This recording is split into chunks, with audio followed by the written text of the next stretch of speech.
唔想再用 Google Forms 呢個咁簡陋嘅 UI，想整一份靚又免費嘅專業表單。今日5分鐘教你用 Tally，完全零難度，連中學生都用到。咁首先就去呢個 website Tally 啦，咁 create 個 new form 唔使 sign up 就可以 create 噶啦。咁呢度咧睇落去好似一個 Notion 嘅interface 啦。咁今日準備咗一個 example 俾大家咧，就係呢個小生意下單表。咁好明顯你係有一個小生意啦，你想人哋落單啦。咁呢度咧好簡單就咁 copy and paste 啦。咁呢個 template 喺 description 就會有噶啦。感謝支持。咁你可以打一堆字落去嘅都得。咁點樣 create 一個 field 咧？就非常之簡單，就係一個 slash 啦。咁我哋要填嘅呢個欄位有姓名啦、電郵、聯絡電話、商品選擇。咁一開頭我哋姓名啦，咁個 type 咧就係一個名啦，個 type 就係一個 short answer 啦。咁我哋可以填姓名咁樣。咁呢度咧有個幾得意嘅嘢叫 placeholder text。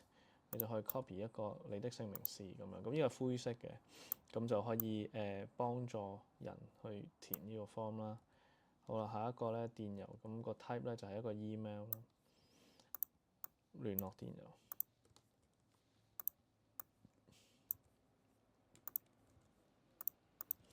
跟住咧聯絡電話又係 slash 啦，跟住 phone 啦 number 就得噶啦。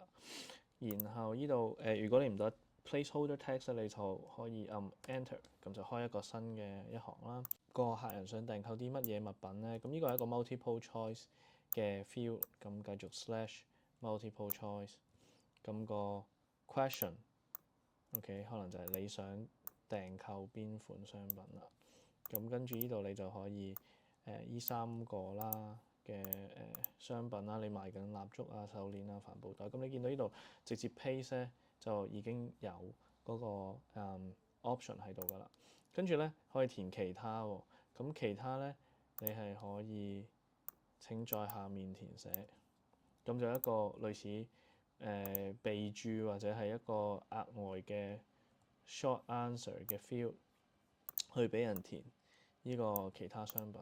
OK，咁但係未必佢會揀其他商品噶嘛，咁可能呢個咧你就會唔係 require，或者咧你可以condition logic，就係當訂購邊款商品 is 其他，咁咧你就會 require 呢個 answer 啦。好啦，跟住咧就係數量啦，我哋要一個 number 嘅訂購數量。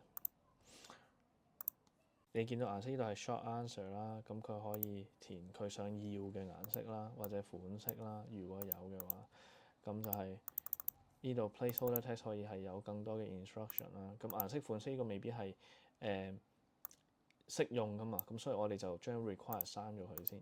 OK，咁你見到刪咗 require 嘅話咧，就同有粒星星咧係唔同啦，就冇咗粒星星啦。OK，跟住咧就到你係自取定係送貨，仍然都係呢個 multiple choice，自取或送貨。咁呢個必填咧可以唔要嘅，因為星星其實就係必填啦。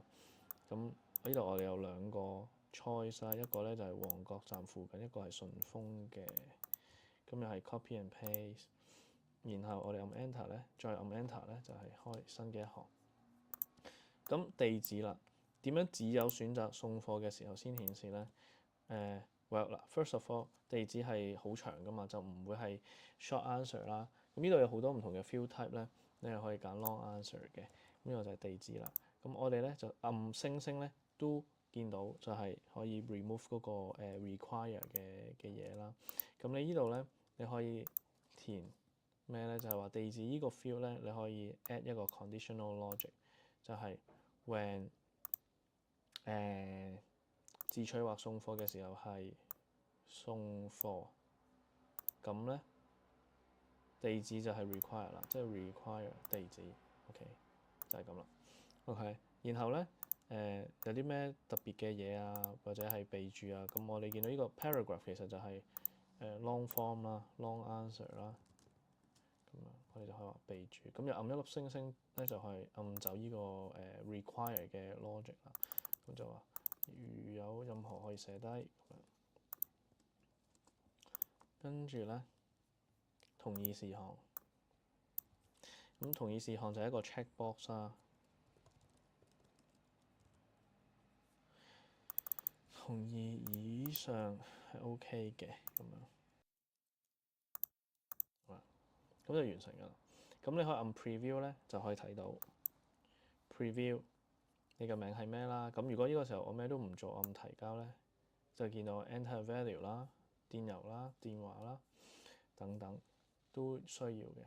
咁另外一定要 tick 啦，係咪？咁啊，跟住地址如果按咧，呢度就會出咗粒星星㗎。如果我按呢個咧，就唔會。跟住按其他嘅時候，呢個都會變成星星。咁譬如啦，我好簡單填一填，我係 Anthony 咁樣。呢個係我嘅 email 啦，然後呢個係我個地址啦。我可以教我係丹麥啦，跟住填完啦。我而家撳緊啲英文 letters 係 enter 唔到嘅地址，因為我揀自取就唔使啦。如果我送貨嘅話咧，呢個就係我地址啦。備註冇，咁就提交。Thank you 就可以提交啦。咁啱啱講到啦，唔使 sign up 都可以用嘅，所以咧點樣可以 sign up 咧？你就用 publish 嘅時候，佢就需要你填你嘅 email 啦。Allow，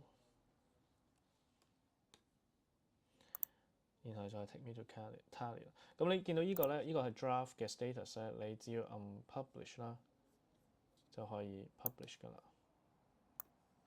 見到呢個 tally 嘅 form，咁內容仲有好多嘅，就係關於你嘅 design 啦，或者係啱啱嘅嘢啦。呢個我哋都可以之後再 customize。但係咧，如果我去一個新嘅 tab 啦，你會見到呢個係真係 publish 咗，同 Google Form 一樣係免費俾你可以去 publish 嘅。而我哋啱啱喺 editor 入邊見到嘅嗰啲 logic 咧，全部係唔見咗嘅。非常好用，5分鐘搞掂。